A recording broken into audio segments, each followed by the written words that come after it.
Welcome to the Skip and Shannon Undisputed podcast. I'm your host, Joy Taylor. Here's what this podcast is all about. It's an unscripted, unfiltered, undisputed version of the day's show, and there's a lot to get into in today's podcast. Hello and welcome to Undisputed live from Los Angeles. Happy holidays to everybody at home. I'm Holly Sonders in for Joy Taylor today. And look who I am surrounded by. Greg, Jennings, Broussard and Rob Parker. All of us have no friends or family who love us during the holidays, so that's why we're in here, I guess, right? Right? Were you doing that? Well, I don't know about that. I got friends and family that love me. I'm so jacked about today. I rented a Corvette and I parked in Skip's spot. I just want you to know. What color? Red? It has to be red if you do a Corvette, right? Silver. Right? That. If you're going to do it Right. Silver. I see whose side you're going to be on. Y'all color coordinated I and know. everything. Great minds. I'm going to have to watch for that. That's right. It's the color of the season, Chris. Exactly. I All right. guess so. Looking forward to all of your takes today and you guys talking over each other. I'm in the holiday spirit, so let's get right into it, guys. We'll start out with LeBron. Some NBA. His Cavs had a misstep against the Bucks earlier this week, but they bounced back last night with a 3-point win over the Bulls. LeBron finished with 34 points and 9 assists, and Kevin Love added 27 points. The Cavs have won 19 of their last 21 games and are now one game behind the Celtics for the top spot in the East. So, Chris, are the Cavs a legit threat to win it all? Without question. Now, I still would pick Golden State. They're the definite favorite, but I'm giving the Cleveland 30 to 35% chance to win it all. I love what I see. LeBron James, there are those that are saying he's playing his best basketball of his career. I won't go that far because defensively he doesn't have the same athleticism, the same energy to get after it on every possession. But offensively, he's as good as ever. And what I love, we know he's shooting threes better than ever. What I love is that he's doing it more in a system. He's not dominating the ball as much. He's not over dribbling as much as he's done throughout his career. He's getting it off back screens within the flow of the offense. That's enabling other people, particularly Kevin Love, to get off. Then the bench. Dwayne Wade owns that second unit, really is taking ownership of it. He's getting Kyle Korver involved, Channing Frye. I mean, their depth is better than ever. I think that they will be better than they were last year. And I know last year they weren't much of a team to beat against to play against the Warriors. But this year with the bench, LeBron playing the way he is in the system, and Isaiah Thomas coming back, they're a threat. Are they legit? Sure, they're legit. Could they win? Sure, they could win. Will they win? No way, no how. No way? No way. And So what percent chance you giving them? No way is like okay, I give them 5%. I mean, I just don't. Wow. From this standpoint. Wow. Last year during the finals, remember, LeBron James averaged a triple-double, which no one had ever done. So I can't believe LeBron James is going to play better than he did a year ago. Okay, so that's my starting point. And they got swept in a 5-game sweep. I know they won one game. I call it a 5-game sweep. Yes, because they won one game, but they really set a record in that game. Okay, but in that one game they did win. But from that standpoint, so LeBron can't be any better. And then they lost Kyrie. Don't forget that Kyrie's a killer against Golden State. Averaged 29.4 points against them in the finals. The last 2 years, 28 points, shooting 47% from the field, could get to the basket at any time, had as many big games as LeBron, 40 points, 30, numerous 30-point games. So when I look at the end game, don't get me wrong, I hear all the other stuff about what they're doing, the bench, Love playing better. I hear all that, but I'm talking about end game. I don't think LeBron can play better, and I don't care, what Thomas brings to the table. It won't be what Kyrie has been able to do against Golden State. So unless there's barring an injury, I don't see how the Cavaliers beat Golden State. Look at how I'm looking at you right now. Like I'm crazy? Yeah. You are crazy. You are absolutely outside of your mind. When you look, anytime you have LeBron James, you have a chance. Wait a minute. Wait a minute. You say 5% chance. You say a 35% chance. You giving them more than 35%? I give them more than that. I think they are better because of their depth. When you add a Jeff Green, when you look at, forget even that. When you look at the usage of their bench, early, often, the productivity that they are getting from their bench players, the quality that they're getting, it is huge. That is a momentum builder going into the playoffs, part way going against a team like Golden State, who uses their bench, who utilize their bench, who gets a ton of production from their bench. So when I look at the Cleveland Cavaliers and I pair them and I match them up against Golden State, I'm not seeing a Golden State team that is as great as they were last year. Well, they got injuries right now. You can't. Yeah, and they they're got. still winning. I understand that. But even when they were all together, they do not look as good as they were last year. I don't think there is a fear factor that took place last year of the Kevin Durant being new, being an assassin, and all these different elements that played into last year and their success. They're not there. They've won. There's a complacency that comes once you win. But when you bring up LeBron and the idea that, well, if you have LeBron, you're going to win, it's the reason he called him the Fofo, the finals failure of all time. Wow. FFO18. You say that like everybody calls him the Fofo. I had no idea You're what the that only was. person But on earth. only because he's lost 5 NBA. He's lost the most of any player who's won an MVP I in tell the you NBA what. history. He's 3 and 5. Those are I tell you facts. what. Where I agree with you, obviously, they got a chance. But what do you say? It's like 50-50, or they might be the favorites? I'm not saying it's 50-50, but it's over 40% chance. But you talk about this, what do you call them? The Fofo. The Fofo. FFO18. You tell me another Finals player. failure of all time. You tell me another player that wouldn't be willing to be titled that and have the opportunity to get to the finals 7 consecutive years.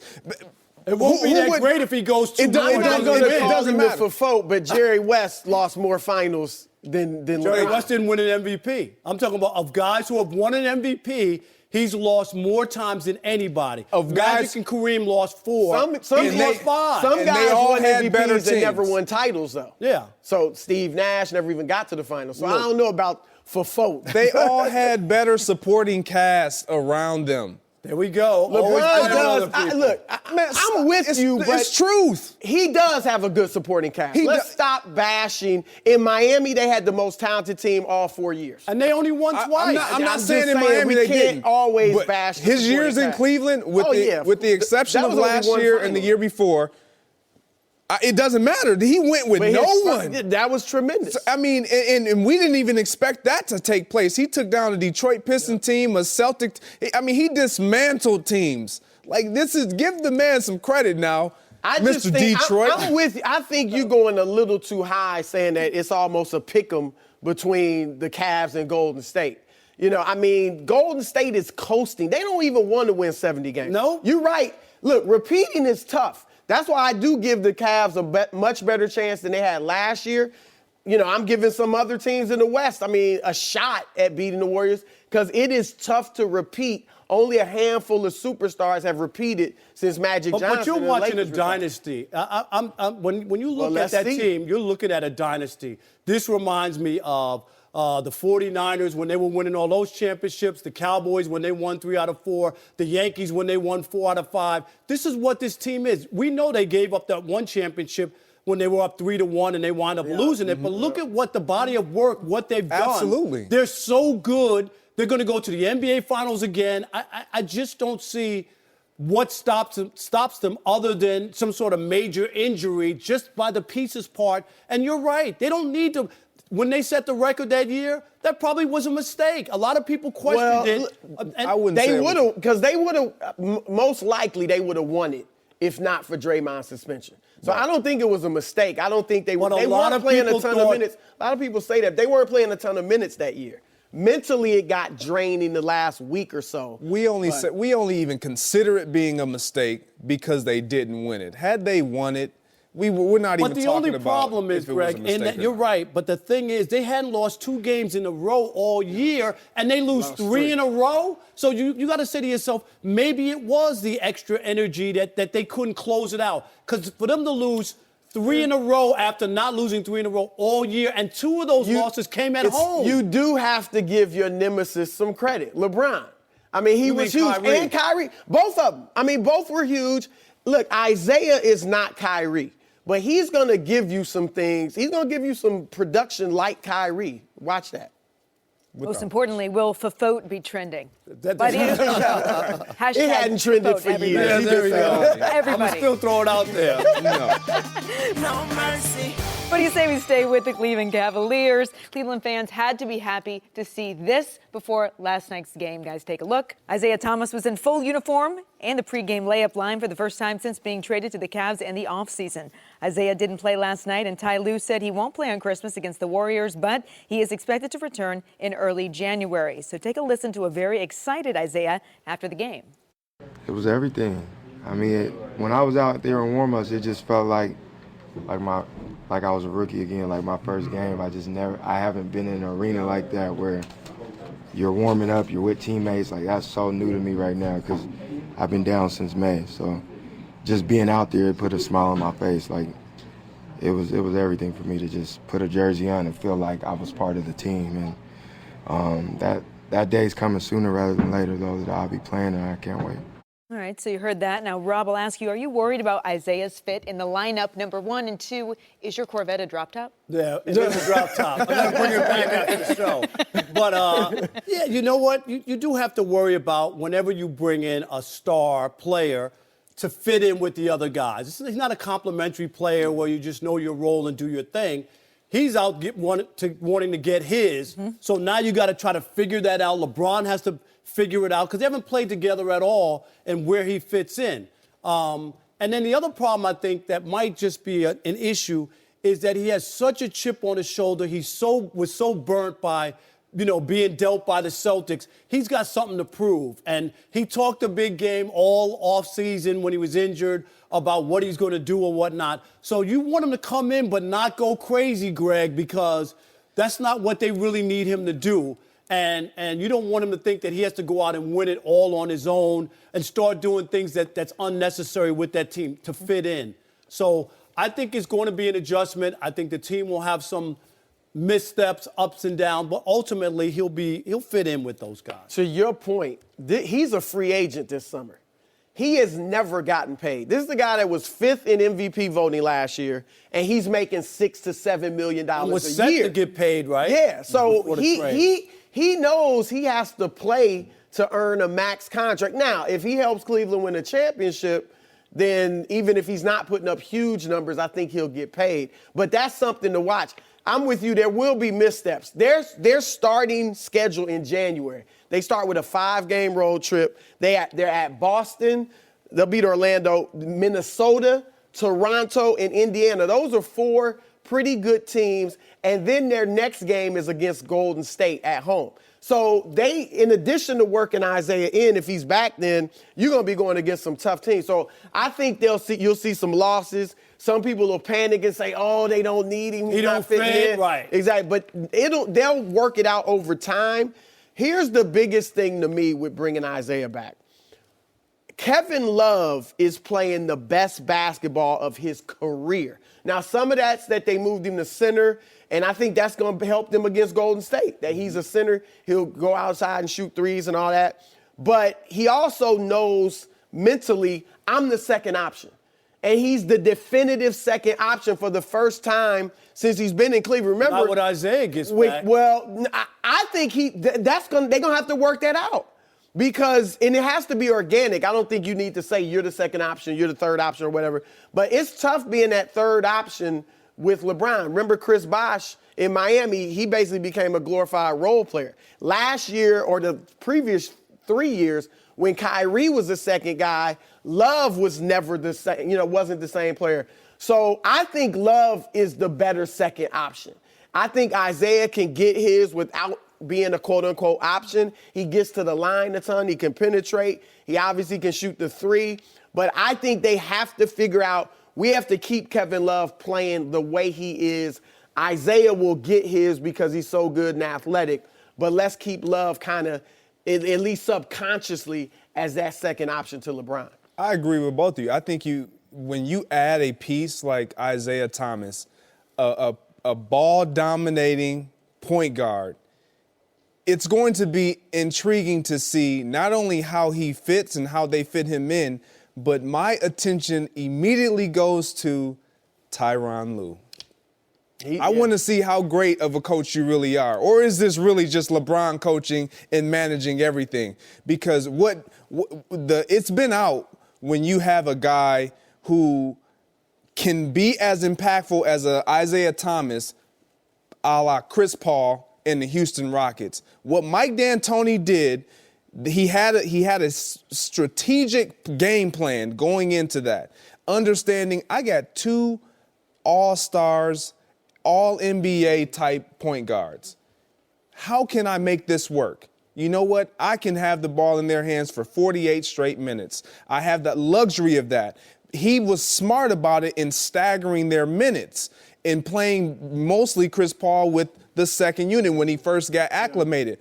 What I would like to see with Cleveland and Tyronn Lue is integrate him in a way to where he's in that second unit. Now, with that being said, D. Wade has been very effective with that second unit coming off the bench. But we just saw in OKC with those 3 guys how somebody feels out of place, and it hasn't worked. But with OKC, it's not nearly as good as I think people it's thought they were gonna be. I think it's completely different with OKC because when you look at a Carmelo Anthony, you look at a player who's unwilling to really say, you know what, I'm not as great as I once was. I need to take a step back. Guys don't do that. Well, exactly. And they don't have a facilitator like Correct. LeBron. I mean, that's the thing. Even Westbrook, he gets a lot of assists, but obviously he's not passing the ball, moving the ball. But there's also a little thing about Isaiah Thomas and the postseason, the reason that he became available.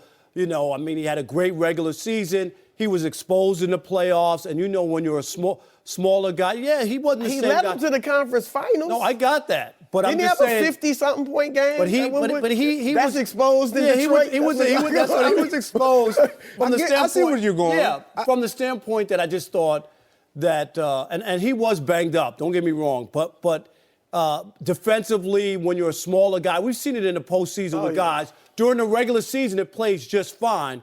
Then you get to the postseason, and your size does matter. That's why the Celtics decided to make a move. I don't think that they really believed that they could win with Isaiah being the guy, and they got a chance to get Kyrie. Kyrie wants out, so you make the switch. And I think that's where something else that the Cavs are going to look at and see where exactly he fits in and whether or not he's a postseason liability. See, I think where he fits in is, you have to integrate him in a way to where he doesn't just come right in and he's the focal point. I don't think he can do that. That ain't going to happen with LeBron. He will be the focal point. But here's the thing. This is why you love LeBron James. Because to your point, they will take a step back. They will have some miscues. They will have some losses that they endure. But once LeBron James identifies, you know what do I need to now become for us to change the narrative and get wins out of this situation and make everybody feel comfortable.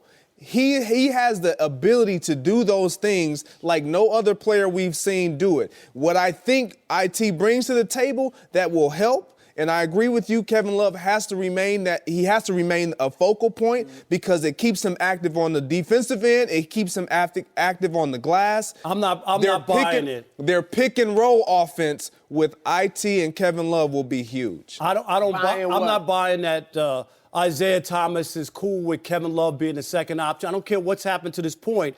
You just said it.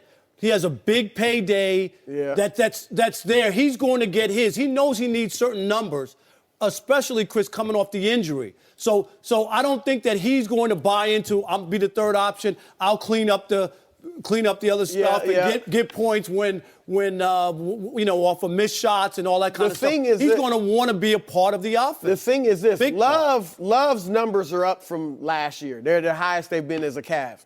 He's actually taking fewer shots now than he was last season. So what has gone up is his efficiency. He's shooting 47, almost 48% from the floor. That's by far a career high. Even in Minnesota when he was great, he's never been an efficient scorer. It was always around 43, 44%. So that is huge. So Isaiah may get the second most shots a game. But Love may end up being the more efficient player and the second leading scorer. I got you. I'm just saying Isaiah is not going into a free agent year going to settle for being third banana. If he averages, I don't believe it. averages 17 points and they either win a championship or push Golden State to 7 games or even a tough 6, that could help him on the market. And if he scores 15 and they don't win a championship, that ain't going to help him on the market. See, I think you're looking at it totally wrong because people will identify he's playing with LeBron James. Number one. So you're not going to be you're not going to be the same exact player that you once were when the offense was run through you. You had the ball in your hands 80% of the time in Boston. Kyrie scored 29 points against the Warriors. We all know what kind of role Kyrie played with LeBron. He was the closer. Okay. And I believe that if given he comes back healthy and he still has the assassin ability to make three-pointers and be as effective as he was on the offensive side of the ball, he can still be a closer for them. He can be a closer. He can definitely be he can play that Kyrie role. It'll look different, but he can play that role. The bottom line is this, and we talked about their chance of beating Golden State earlier. They need Isaiah to beat Golden State. I mean, however long it takes, 3-4 weeks, I don't think they have much of a shot without him. With him, if it works even better than we think, I think they have a chance. There's no doubt that they need him. He's replacing Kyrie. Exactly. You can't just lose You can't lose Kyrie and then think like you could win without it. I mean, there's no doubt about it. He is the missing piece that they need to play a certain way in order to even have a shot to win. Yeah, I mean, they're playing better defense this year as well, too. So, I mean, that's going to play into it also. You guys have got the NBA down. You are so much more astute than you look, Rob. Thank you. You didn't know that. are. Is that a compliment? I know, right? Sure. Holly, it's all right. We'll talk during the break. I like this guy already, and I like that every time he's talking, you're over here writing. Yeah, I never know what's going to come up You're next. grilled, too. Like, you notice when you're talking, you just sitting there like, because I'm waiting on Rob to say something foolish. But That's what we he's want. looking at me like that, too. Like, I'm like, dang, dude, me mugging me. No mercy. The Rockets have the best record in the NBA and a half-game lead over the Warriors in the West. They beat Golden State by 1 back on opening night and face them 2 more times next month. Now, Houston's general manager, Daryl Morey, said yesterday that the Warriors are always on their minds. Check it out. I think I'm not supposed to say that, but I mean, we're basically obsessed with how do we beat the Warriors, and we don't even deserve to say we don't deserve to be able to even say that. Last year, the Spurs knocked us off. So we're very worried about the Spurs. They always are, one step ahead of every organization and guard us better than anyone. But we know that, it's like we calculated, it's like 90% if we're going to win a title, we've got to obviously beat the Warriors at some point. And so we're extremely focused on that. And a lot of our signings and, what we do during the year is based on that. Obsessed much? After hearing that, Chris, I'll ask you, the Rockets are hot right now, but so are the Cavs. So who has a better chance to beat Golden State, the Cavs or Rockets? Look, I'm all in on the Rockets. I really think they're a very good team. I'm giving them a shot. I've said I think they have about a 30% chance of beating Golden State. That's a shot? 30%? Yeah. At the beginning of the year, it was about 2%, if that. I mean, it was 0, really. I'm giving Cleveland a slightly better chance because, obviously, you got the best player in the world, and you got some good pieces around him. My question mark about the Rockets, because what I see on the court, I love. The three-point shooting. Now they're defending. They got Chris Paul and P.J. Tucker and Bob Mute and Ariza, some good defenders out there. I like everything I see on the court. What I'm questioning is James Harden and Chris Paul in the clutch. I'm not saying they can't get it done, but Harden has been horrible in these clutch I'm glad moments. you brought this up. Yeah, I mean, last year, Game 6 against the Spurs just disappeared. Chris Paul has had some good moments in the playoffs in the clutch, but he's had some really bad ones, especially lately. Last year, Utah Game 7, I think 13 points. He had been money throughout the entire series. And obviously, you can go back a few years to Oklahoma City in the clutch, blowing a game there. So that's my question. Now, will their presence bolster each one of them? Like, will having Chris Paul there help Harden? Will having Harden help Chris mentally when they're in the playoffs? Hopefully. But right now, that's my only question. But I like them. I'm giving them a shot. But the Cavs, I think, have a better chance. I'm not buying into them at all. Regular season team, win all the games you want. You have two guys, you just brought it up, Harden and Paul. They are postseason poison. That's what they are, postseason poison. And when it's big time for the big wins and the big games, I saw Harden in 2012 play unbelievable until they got. He was a baby at that time. But still, last year in Game 6, 2 for 11, I think he only shot twice in the first half or whatever. He was like a no-show. And then you look at Chris Paul. Remember last year, had the big Game 6 in Utah, right, to force a Game 7 back in L.A., and then a stinker for Game 7. Yep. So the history is against them, and even in their coaches, Mike D'Antoni, with what they were able to do with the Suns. They could never get over the hump, never win. Mm-hmm. So when you put those three guys together in Houston, you can win all the regular season games you want. You could score all the points you want, knock down all the threes you want. In the postseason, I'm not buying them. No way, no how do I expect the Rockets to knock off the Warriors. Boy. You want to follow that up? Absolutely. I'm a LeBron fan, so my favorite is the Cavs to knock off the I'm not Warriors. a fan at all. I'm a reporter. I got you. I'm a fan, too. That's what separates the great ones. And a hater. You know what I mean? But I like this Rockets team. I like what they're able to do. And I'm going to tell you why I like the Rockets. It's not because of the addition of Chris Paul. It's P.J. Tucker for me. He brings a different mentality on the other side of the playing court defensively. When you have an extra body that you can throw at a Kevin Durant or a Steph Curry or whomever, you have that guy who can play really 1 through 4 really tough in P.J. Tucker. He provides that for you. So P.J. Tucker is going to be the difference on how they win? I'd rather have Chris Tucker at this point. I'm telling you from a defensive standpoint, this is why they have been better defensively, because of a guy like that. You bring in a guy who's sound on that side of the ball and who can knock down the three-pointer as well. But are you got another body? You going to ignore the history of those the big guys? Forget history. You got another guy in Trevor Ariza who you can throw at Durant. They're very versatile. They can shoot with they can shoot with the Warriors. They can score. You have to be able to outscore the Warriors team. And when you look at this Houston Rockets roster and the productivity that they get from beyond the arc, they can outscore this Warriors team. Now, they don't have better shooters across the board, but if they all are on, they can easily knock. I shouldn't say easily. They can knock this Warriors team off. They have a chance. And what I like about what Maury said was he didn't just overlook. He didn't just overlook the Spurs. Right. That's right. He said, "Now we don't even have the right to say that because we got knocked off by the Spurs." So he recognized the path that they have to take to get there, which is why I like the Cavs knocking them off. Because going through, if the Warriors have to play the Spurs, the Rockets, the Timberwolves, any of these teams consecutive. First round they might get New Orleans. Exactly. With the Twin Any Towers. of these teams back-to-back series.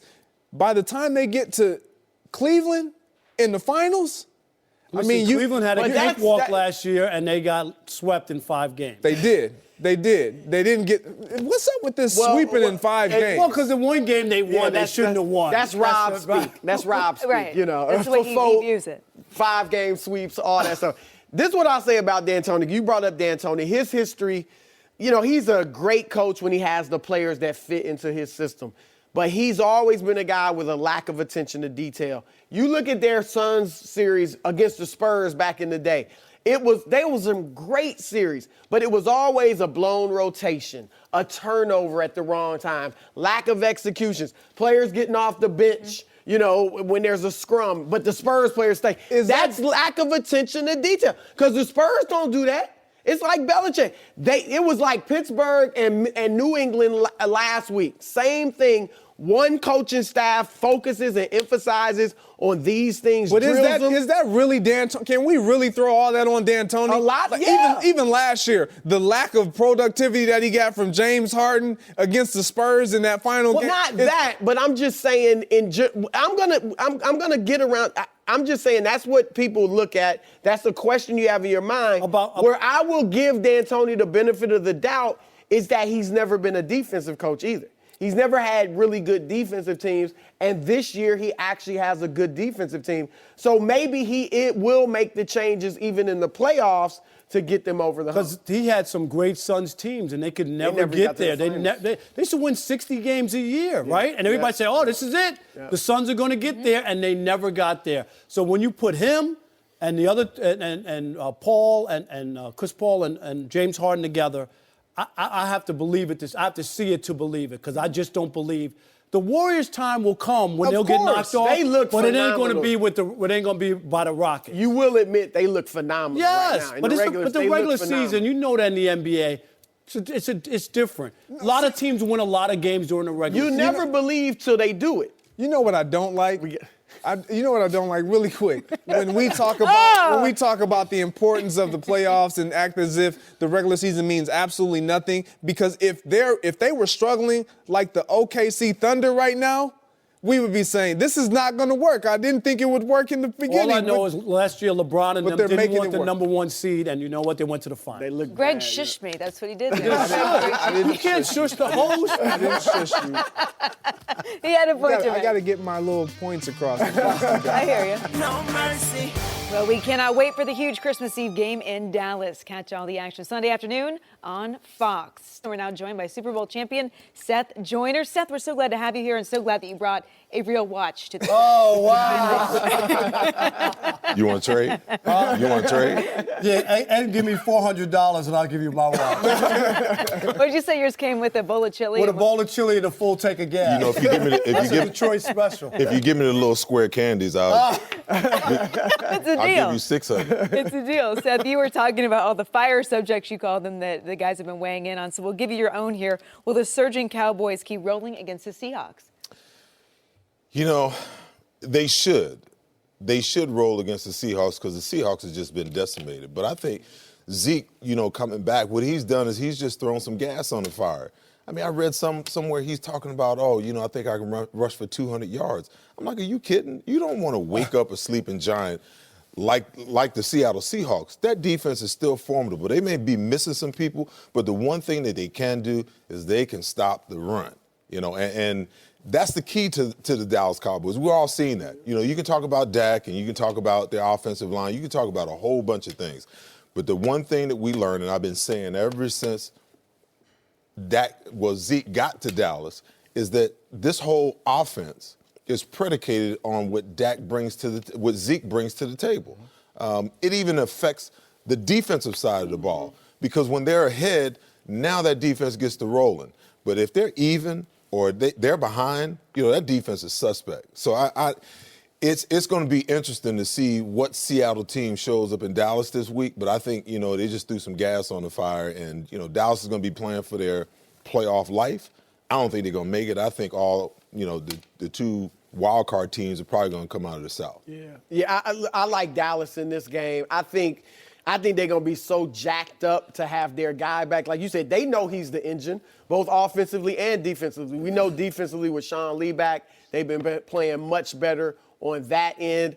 I'm with you on Zeke talking about 200 yards. He told Eric Dickerson that. I do, though, think he's going to have a huge game. I think physically he's going to be totally refreshed. And after working off the rust early, I think he's going to have a huge game, because we know he's running with a chip on his shoulder. Mentally, he's going to be fresher and in a better place than he was throughout the early part of the season.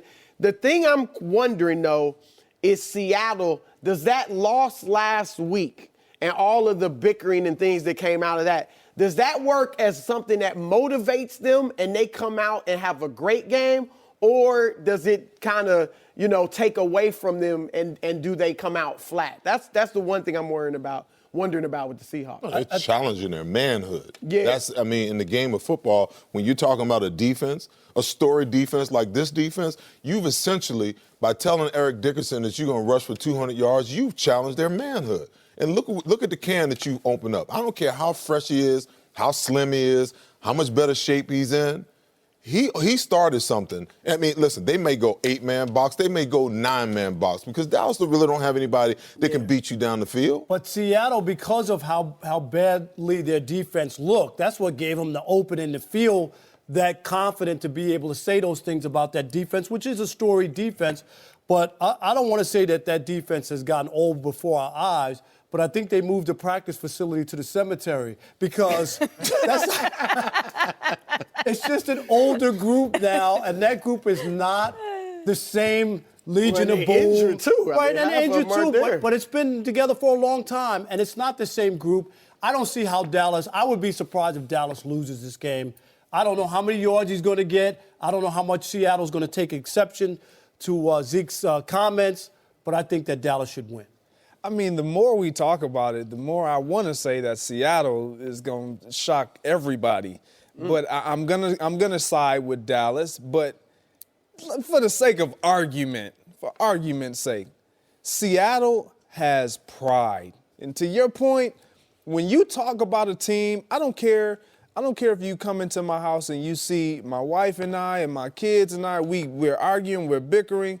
You say something about us, we got a problem now.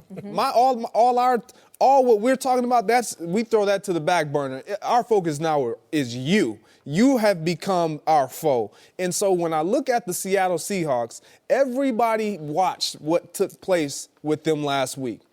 Everybody saw what Todd Gurley did to them. Out of the backfield, running the ball, and in the passing game. They were demolished. Completely obliterated that defense. When you look at the Dallas Cowboys, that's what they want to do. That's what they have to do to win. They have to run the ball. They have to get the ball to Ezekiel Elliott outside the tackles, in the screen game, check down situations, get him against those linebackers and Bobby Wagner and those guys, and see if they can win that way. Other than that, they're not going to just pass the ball all over the secondary. But the question would be, I get it. Seattle might want to do something about it, but can they? Given the age and given the injuries, can that defense really have a say? I'm not buying the age. I think the step back for Seattle has strictly been a defensive issue. You know, when you lose a guy like Cam and you lose a guy like Richard Sherman, that's a big deal. You know, the other guys aren't 100% healthy, but the more we talk about it, the more I'm going the other direction. Exactly. I'm taking Seattle because I've seen it too many times. I've seen this team get counted out. I've seen this team, you know, where everybody looks at them and says, you know what, they're old, they're the Legion of they're not the Legion of Boom anymore. They're Legion of Doom. The Legion of AARP. You know? So every single time that happens, what do? They rise up, man, because these guys have pride in themselves. And there's just no way in the world that they're going to go into Dallas and lay an egg. I don't see it happening Have you ever seen Seattle get worked 2 weeks in a row? But that's the beginning of the end. That's what happens normally when you usually fall off. It's bad. I don't think they'll get worked. I think it'll be a good game. I think it'll be a close game, but I think Dallas will edge them out because I get it with the pride, the motivation. They had to have motivation last week. I mean, they're still in the playoff hunt, but you really were in the playoff hunt a week ago, and we saw what happened to him in the run game too. Wagner, is he going to be, close to 100%? No. So I think they can want it all they want, and I think it'll be tough and it'll be close. But I think in the end, Dallas will. If they can figure out how to keep that game close, I'm telling you to me, that is the key to beating Dallas. They become a whole different animal when they get the lead on you. When they get the lead on you, now all of a sudden, DeMarcus Lawrence, all these guys on the defense, they start to really thrive. But when the game is close, it's just a different defense. Listen, that game was in Seattle. I might buy into that. Not in Dallas. Okay. See, and I look at it from a completely different perspective. When I look at this game and I say, okay, both teams, one team can't run the ball, the other team can in Dallas. But Seattle's not going to allow you to just run all over them, specifically after what took place last week. Then it becomes a game of who has the better quarterback? Who's going to make the better decisions there? Who has the advantage there? And it's clear cut. Did you watch Russell Wilson last week? No, I see. Here you go. You want to just but he's not. No, it is clear cut. But I'm talking about he played. He's a better quarterback. He played poorly last week. Listen, Dallas cannot rush the passer the way the LA Rams can rush the passer. Exactly. You understand what I'm saying? But with that offensive line, you don't have to be the most stout defensive line. You don't have to be the most stout defensive line. But the issue is that listen, Russell Wilson. He's not going to play 2 bad games in a row either, okay?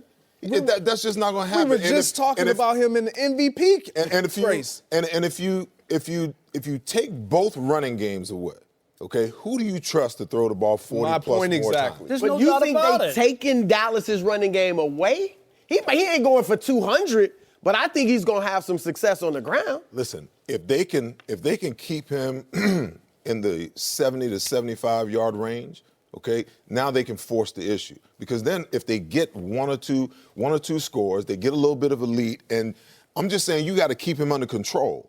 You know, when he's running the ball effectively, it opens up their entire offense.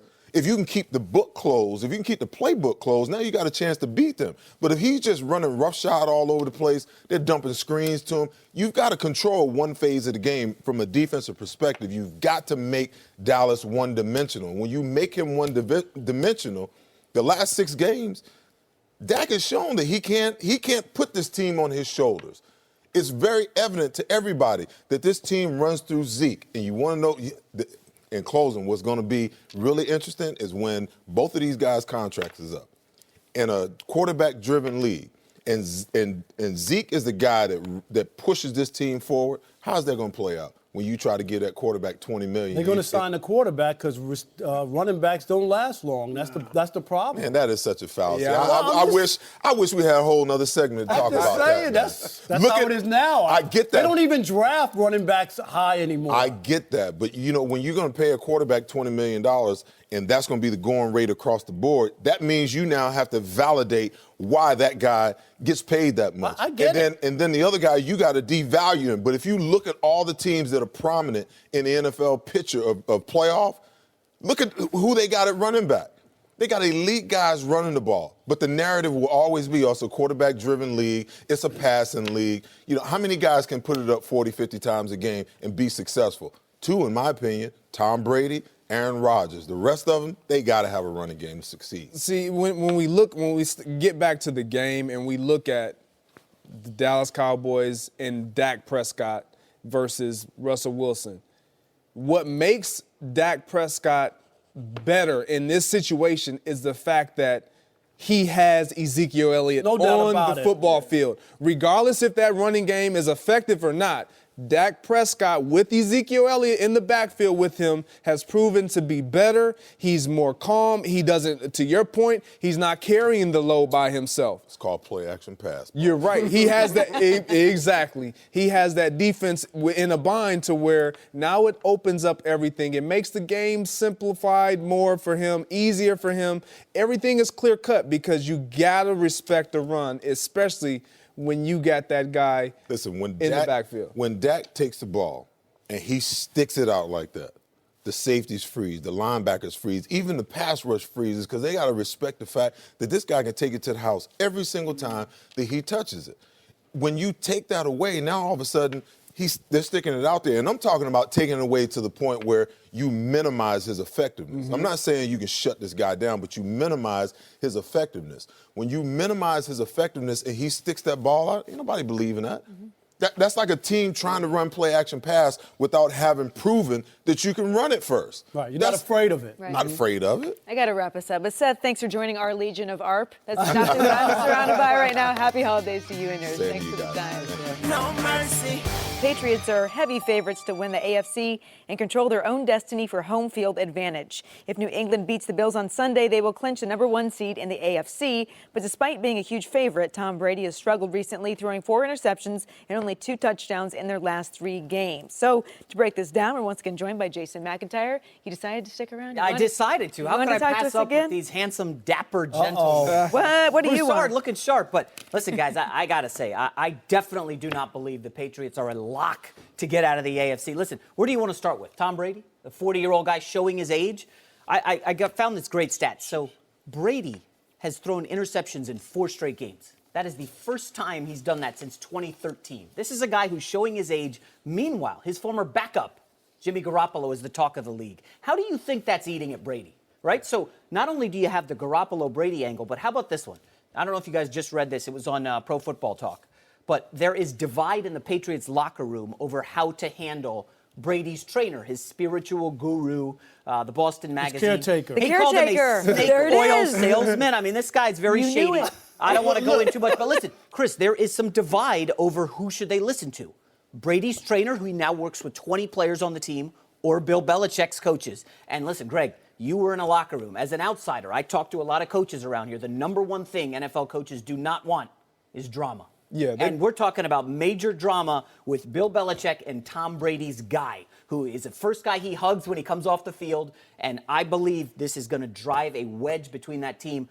I think look out this weekend against Buffalo, and certainly in the playoffs, it's going to be a problem. Yeah, to answer the question, I don't think they're a lock to represent the AFC. I think they're the favorite. I don't think they're a lock. But more touching on that point with the guru or the caretaker, however you want to look at it. When it comes to outside sources or outside trainers or specialists, let's call them, and they start impeding on a conditioning coach, strength and conditioning coach territory, trainer's territory, that becomes problematic. I was in a situation where in Minnesota, a guy by the name of Dr. Josh Sandell, very influential, he's an ortho. He has a practice outside of the facility. He works with a ton of guys across the league. And a lot of the guys were on our days off, and throughout the week, we're going over there, we're getting treatment, we're getting rehabbed by Dr. Josh, as he's known. The training staff finds out about this, and it's almost as though you don't really want to say, well, Dr. Josh, why do you have this? Or Dr. Josh, you don't even want to bring his name up. But it's like they're cheating on them, right? Exactly. I mean, that's how they treat it. Exactly. Trainers take that very seriously. Yes. What the Vikings ended up doing, instead of fighting it, because so many players were going over there, they brought him on board. They brought him in-house. Now they can manage him. Exactly. They can micromanage him in a sense to where they have an eye on who we're sending to you, who you should be working with versus who we want you to work with and who we want to work with solely. So with this being a locker room divide, this is huge. And you know why it's huge? Because normally you wouldn't have made this move during the season. You could do it after the season. For Bill Belichick to feel like, no, it stops right now. We're done with it. You can't be here. Tells you, because you don't want to upset Tom Brady. He's playing well, MVP type season. You're winning football games, right? You got the top seed in the AFC, all this other stuff one of the up there with Pittsburgh, right? Yeah. You don't want to upset the apple cart over some guru caretaker. So for him to feel like he had to do something with this guy now during the season tells you it's a problem. Nah, I'm with you. I think this is – look, I do have the Patriots as the favorite. I think you totally understated how well Tom Brady's playing. He's going to be the MVP. No, he's not. It's a weak year for MVPs. By default? He's tied for second in the league in passer rating. 28 TDs, 7 interceptions. You act like he's just falling apart. If Carson Wentz was still playing, would he be the MVP? This is not a Wentz top would five be the season MVP, Brady's but ever had. He's Not the even greatest close. quarterback of all time. He's had great seasons. Okay, This he's isn't not one a of them. top 5. Maybe it's his 6th or 7th, whatever. But that's good enough. But this is an issue. There's no doubt about it. And I think the reason they couldn't do what Minnesota did, and they obviously has an office in the building and all that. They tried, apparently.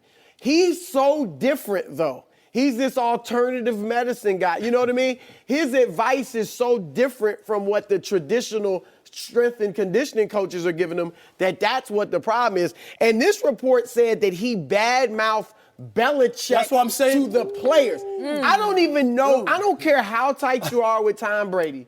I don't know how in the world you could go in there and badmouth Belichick to these players. That's like bad-mouthing Greg Popovich in San Antonio. You cannot do that. If he did that, if that's true, that is a huge problem. So that could work. These coaches, and Greg, you know this, they're control freaks. They like to control every single thing. That's why Nick Saban did not work in the NFL. He tried to come in and control the players. They're like, dude, I'm a millionaire, okay? Don't tell me what to do. And now you got 20 guys in the locker room. Remember, Julian Edelman out for the season. Dante Hightower out for the season. They're clients of this spiritual guru that works with Brady. And you got to just wonder, how much during the week is this consuming the team? You're trying to game plan for Buffalo off this lucky win over Pittsburgh. And now you got, whoa, I can't work with my trainer? I can't work with my guy. Greg, I've got some concerns about the Patriots going forward. Yeah, I have concerns because when we look at the Patriots way, we don't hear them talking about anything other than football. So it's weird. This is not the norm. We do not hear anything coming out of Foxborough, out of that locker room, out of that organization that is not football related. And this is not football related. This is something in-house that they probably tried to deal with that got out. That's a whole nother issue, how this all got out. But the fact that it's multiple players and there is this divide, there's this tension between staff, like actual Patriot staff, and then this one-off that jumped on board late, that's problematic. If they're not seeing eye to eye, and to your point, once you start bad-mouthing the higher ups, bad. And Bill Belichick. So let me get this right. We had Spygate. We had Deflategate. There you go. Now we have Caretakergate. Is that it? There's always something going on with Guru-gate. That's even better. The interesting thing is this, and in light of our conversation earlier about Garoppolo, you could have, if this is really this bad, this could have been your way out of Brady. There you go. Yeah. You could have been like, look, he influenced half of the locker room with this guru. Some of the players were injured. It wasn't working for them like it worked for Brady. He was bad-mouthing Belichick. We had to move on. I don't know if he worked with Garoppolo or not, but that could have been your way out where you wouldn't have caught as much heat.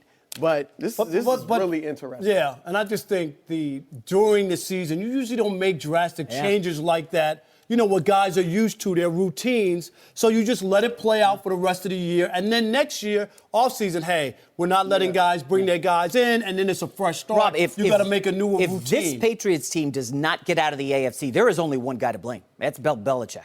I mean, he traded away Garoppolo, and this team got old quickly. Whoa. The defense To blame for not winning. I mean, Pittsburgh's got do you the want me to most go back? talent. He traded Chandler Jones a few years ago. He traded Jamie Collins. He thinks he can control Wait, everything. They just win a make Super Bowl all the last year. decisions. Jason, this is one of the greatest comebacks ever. So what? They won. Oh, that was all Belichick. Wait a minute. Choke job. We'll play the choke job card. So now we blame Bill Belichick for all these Super Bowls that he's been able to bring in house. Exactly. So the moment it doesn't work out, it's Bill Belichick. This doesn't work. Well, he just traded a franchise quarterback for a second round pick. That may prove to be the wrong decision down the road. But this year, I don't think it's going to affect them because Garoppolo wasn't going to play this year. So he had that carries no weight right now. Who do you blame, Greg, for them having the worst pass defense in the league, the worst run defense in the league? Bottom 5 in both categories. Who are you going to blame for that? This is who Belichick controls the roster. This is who they are. Exactly. This is who they are. They're a bend, don't break defense. You can They drive broke against Pittsburgh. You can no, they didn't. They got lucky. They got didn't. lucky. Oh, I mean, trust me. Out of all the people on this panel right now, it was a catch, and thank you, Greg. Thank you. But having said that, they always find a way to shore themselves up defensively when it counts in the red zone. You can get all the way down the field into the red zone, and they give up 3 points. They don't always allow you to get in the end zone. That's what makes the difference. When Tom Brady gets the ball, he's going to put the ball in the end zone. They've always been able to overcome their shortcomings, and then in the playoffs, they really solidify even what their shortcomings and their weaknesses are to make sure that it gives them a better chance to win and be successful and bring that trophy back to Foxborough that Bill Belichick has continuously done time and time again, year after year after year. Would Bill Belichick get rid of the guru if he had the defensive signals of the other team? Rob, you love a good conspiracy theory, Rob. Yeah, I love it. That guy around, a problem. Are you tight with the guru or something? Yeah, we're friends, actually. Yeah, I got his number. I'm as close with the guru as you are with LeVar Ball. I know you and LeVar Ball. We have his number because I need to get his Christmas gift. Yeah, we'll get a spiritual guru thing going on. No, I do not. I have no idea. I was going to say, wow. Don't sleep on Jacksonville. Was so pro-guru. He needs an I'm appointment. just anti-Belichick. I'm over it. He's had a great run. Jacksonville is your team. Jacksonville is my team. I mean, do you want me to go on? They're the number 1 red zone defense in the league. I would like you to, but we Is that your can't. favorite? I like Jacksonville going to the Super Bowl. Put it down, Chris. No mercy. Thanks for listening to the Undisputed Podcast. I'm Joy Taylor. We'll catch you again same time Monday morning at 9:30 Eastern. Have a great weekend. one of one.